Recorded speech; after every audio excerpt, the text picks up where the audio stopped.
ਉਹ ਭਾਈ ਥੁੱਕਣ ਤੋਂ ਪਹਿਲੇ ਆਪਣੀ ਜੇਬ ਚੈੱਕ ਕਰ ਲਾ। ਤੇਰੀ ਜੇਬ ਦੇ ਵਿੱਚ 50,000 ਹੈਗਾ ਵਾ ਤੇ ਫਿਰ ਤੂੰ ਥੁੱਕ ਬਾਹਰ ਸੁੱਟ ਸਕਦਾ ਵਾ। ਅਗਰ ਤੇਰੀ ਜੇਬ ਦੇ ਵਿੱਚ 50,000 ਨਹੀਂ ਹੈਗਾ ਤੇ ਕੋਸ਼ਿਸ਼ ਕਰ ਥੁੱਕ ਨੂੰ ਅੰਦਰ ਹੀ ਲੈ ਜਾ, ਇਹ ਬਾਹਰ ਨਾ ਨਿਕਲੇ।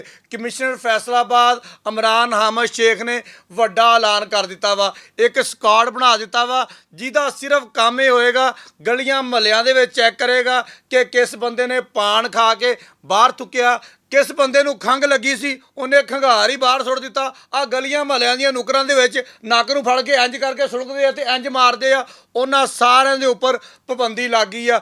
ਕੋਈ ਵੀ ਕਿਸੇ ਕਿਸਮ ਦਾ ਗੰਦ ਸੜਕ ਦੇ ਉੱਪਰ ਨਹੀਂ ਸੁੱਟ ਸਕਦਾ। ਇੱਕ ਸਕਾਡ ਬਣਾਇਆ ਵਾ ਜਿਹਨੇ ਗਲੀਆਂ ਮਹੱਲਿਆਂ ਦੇ ਵਿੱਚ ਫਿਰਨਾ ਵਾ, ਉਹਦਾ ਨਾਮ ਹੈ ਜੀ ਐਂਟੀ ਲਿਟਰਿੰਗ ਸਕਾਡ।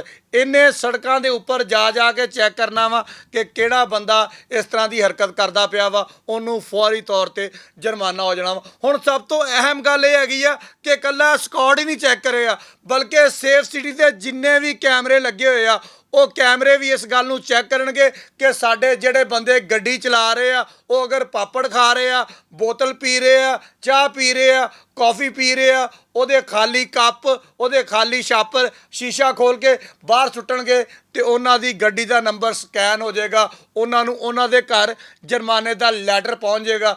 50,000 ਰੁਪਇਆ ਸਿੱਕਾ ਰਾਜੁਲ ਵਕਤ ਤੁਹਾਨੂੰ ਅਦਾ ਕਰਨਾ ਪਏਗਾ। ਅਗਰ ਤੁਸੀਂ ਅਦਾ ਨਹੀਂ ਕਰੋਗੇ ਤੇ ਤੁਹਾਨੂੰ ਜੇਲ੍ਹ ਜਾਣਾ ਪਏਗਾ। ਕਮਿਸ਼ਨਰ ਇਮਰਾਨ ਹਾਮਦ ਸ਼ੇਖ ਨੇ ਫੈਸਲਾਬਾਦ ਨੂੰ ਖੂਬਸੂਰਤ ਕਰਨ ਵਾਸਤੇ ਵੱਡਾ ਐਕਸ਼ਨ ਲੈ ਲਿਆ ਵਾ। ਕੋਈ ਗੱਡੀ ਫੈਸਲਾਬਾਦ ਦੀ ਹੋਏ ਚਾਹੇ ਫੈਸਲਾਬਾਦੋਂ ਬਾਹਰੋਂ ਆਏ, ਕਿਸੇ ਵੀ ਇਲਾਕੇ ਦੇ ਵਿੱਚੋਂ ਆ ਕੇ ਫੈਸਲਾਬਾਦ ਸ਼ਹਿਰ ਦੇ ਵਿੱਚ ਗੰਦ ਨਹੀਂ ਸੁੱਟ ਸਕਦੇ। ਪੈਦਲ ਚੱਲਣ ਵਾਲਾ ਸਿਗਰਟ ਪੀ ਰਿਹਾ ਵਾ, ਸਿਗਰਟ ਬੁਝਾ ਕੇ ਗਲੀ ਮਹੱਲੇ ਦੇ ਵਿੱਚ ਨਹੀਂ ਸੁੱਟ ਸਕਦਾ। ਲਿਹਾਜ਼ਾ ਤੁਹਾਨੂੰ ਸਾਰਿਆਂ ਨੂੰ ਗੁਜ਼ਾਰਿਸ਼ ਇਹ ਆ ਕਿ ਸਾਡਾ ਸ਼ਹਿਰ ਆ, ਅਗਰ ਕਮਿਸ਼ਨਰ ਫੈਸਲਾਬਾਦ ਸਾਡੇ ਸ਼ਹਿਰ ਦੇ ਬਾਰੇ ਦੇ ਵਿੱਚ ਅੱਛਾ ਸੋਚ ਰਿਹਾ ਵਾ, ਸਾਨੂੰ ਵੀ ਸਾਡੇ ਸ਼ਹਿਰ ਦੇ ਬਾਰੇ ਦੇ ਵਿੱਚ ਅੱਛਾ ਸੋਚਣਾ ਪਏਗਾ, ਨਹੀਂ ਤਾਂ ਸਾਨੂੰ 50,000 ਰੁਪਇਆ ਜੁਰਮਾਨਾ ਅਦਾ ਕਰਨਾ ਪਏਗਾ। ਮੇਰਾ ਕੰਮ ਸੀ ਤੁਹਾਨੂੰ ਦੱਸਣਾ। ਹੁਣ ਤੁਸੀਂ ਥੁੱਕ ਬਾਹਰ ਸੁੱਟਣਾ ਵਾ ਜਾਂ ਅੰਦਰ ਨਗਾਉਣਾ ਵਾ, ਇਹ ਤੁਹਾਡੀ ਆਪਣੀ ਮਰਜ਼ੀ ਹੈ। ਬਹੁਤ ਸ਼ੁਕਰੀਆ।